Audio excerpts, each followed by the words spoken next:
podcast. I'm Ayla, and I'm here with Aiden and Landon. Today we're going to be talking about the film A Ghost Story. It's basically a film that tries to talk about grief and loss and the loss of someone that you love. It's kind of in a different way than you would normally think. I think it's very interesting because it shows a ghost figure, but it's just kind of how children would imagine a ghost, with a sheet over their head and eyes cut out through holes. So that's what we're going to be talking about today.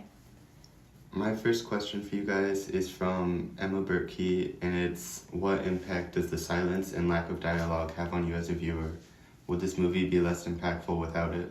I think that the impact that the silence had on me is that I was able to kind of reflect in on myself and my own experiences during the silent parts of the film.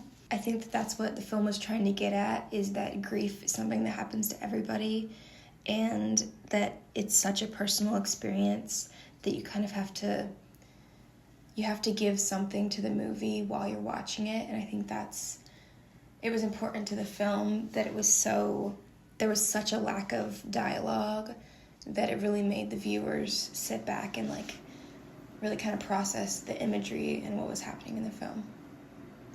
Yeah, I agree with a lot of that. I think that the biggest impact it had on me was in each situation that I saw the ghost going through, I asked myself how I would handle that or what I would think about that if I was the ghost, whether I'd handle it well or whether I think I would handle it gracefully. Like when the ghost would get upset and break things or flicker the lights, I'd ask if I would handle it the same way and how I would handle all the different griefs that come with that position. Yeah, I completely agree with what both of you said, especially Ayla. I was taking the experiences in the movie and thinking about moments I've had that have been similar to that. Not a lot of movies can make me look that inward. Usually you're following a plot, but this I applied to myself, which I thought was really cool. For my additional source, I read an article called Why Filmmakers Use Silence, and it talked about the benefits of not having the audio, because you make the audience completely focus on the visuals and the little details that are going on. Another thing is that it adds suspense. It's used a lot in the horror genre, and this wasn't a horror movie, but it had a lot of horror themes. It added a lot of tension and suspense to the most mundane things in the movie, and it was just cool. For my question, I just kind of wanted to talk about what we thought that the note that the wife had put in the wall, what do we think that note said, and why the ghost finally disappeared when he finally read the note? I think that the note was, I personally think it was nothing significant. I think it was probably just a fun little phrase about the house, or a memory, or oh, I'll miss this place. Maybe it was something to do with her husband that she left, but I honestly don't think it was. I think it was more of just an object to drive the plot than anything too special. I agree with that. I think it probably said something simple I love you or goodbye or something, a little way to say goodbye to her husband, but I don't think it would have been super significant. In my personal opinion, I think that the significance of the ghost disappearing when he finally read the note means that the note reminded him that he had a life before himself as a ghost. Because when we see the other ghost, we see it disappear when it says it doesn't remember. And I think that when you don't remember anything from your past life, then you kind of become pointless. And so I think that him finding something from his past life, no matter what it said, it could have been something insignificant, like you guys said, but I think that was important to him as a ghost. To follow up on that, do you guys think that the movie was better off with us not seeing the note? I think it was better off without seeing it. I think that,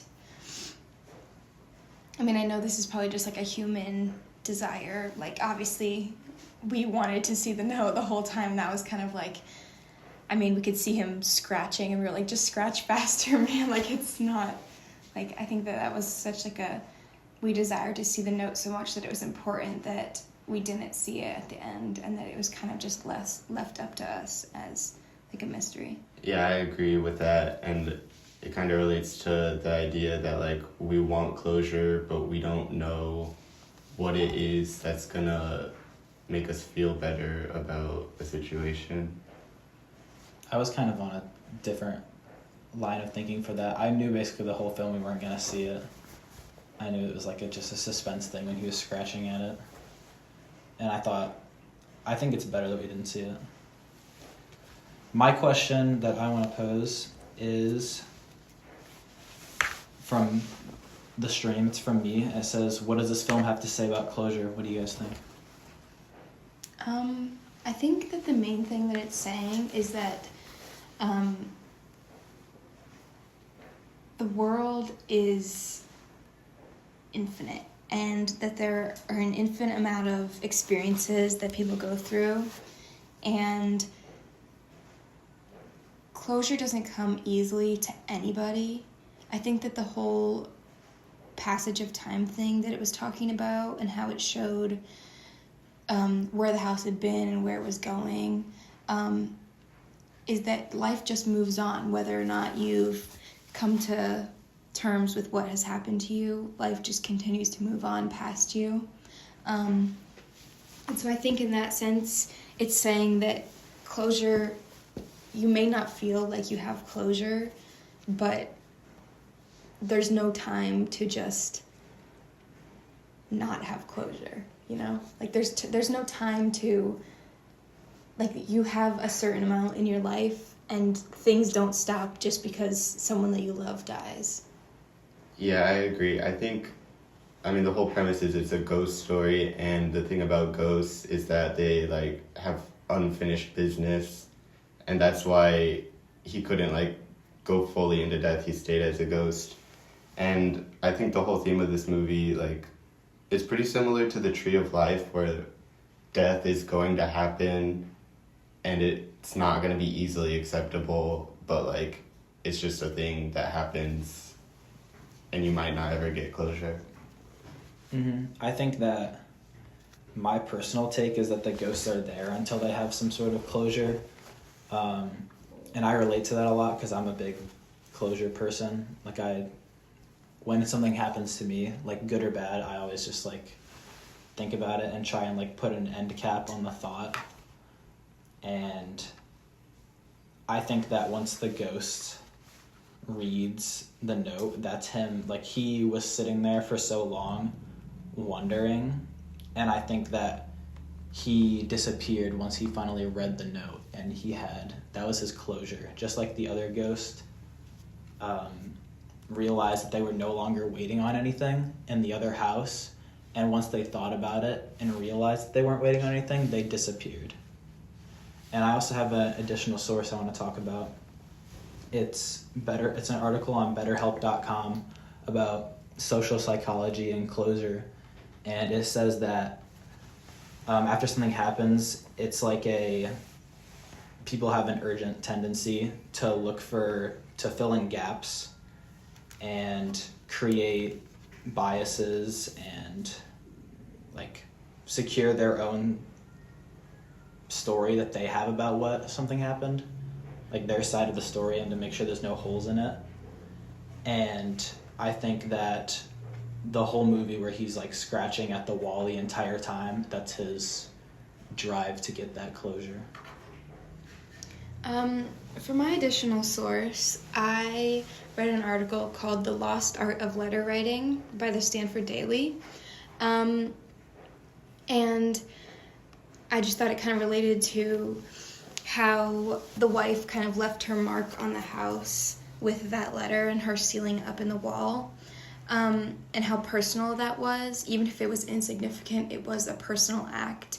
And so basically what the article was talking about is how this sort of art form and this sort of very personal and artistic way to express ourselves in letters has kind of been lost over time with technology and iMessaging each other or just tweeting things, I don't know, and how so much personality is lost with the artificial fonts even, just how handwriting can express so much and how much love can be sent through a letter and how digitalized writing has really cut that out of our lives. And so I think that was interesting. And I think that this movie was set in a pretty modern time, and so I think that it was interesting to see just how she had written, how letters were themed throughout the film. Anybody have any final thoughts? Why don't we go around? I love this movie a lot, personally. It reminded me of this music artist I listen to that has a lot of songs that are like 10 minutes long of just like sounds, and I listen to that type of music and reflect. So seeing this in like movie form was really cool to me, and I loved the story. I didn't like the movie that much the first day. And after I adapted and like adjusted and used the silence of the film to think, I really, really liked it the following days. I really liked this film, and I thought that it was a good watch, but I don't think that I would ever watch it again, just because I feel like, I don't know if I love the negative feelings that I get when I watch it, and also I desire something with with more of a plot and more like substance to it.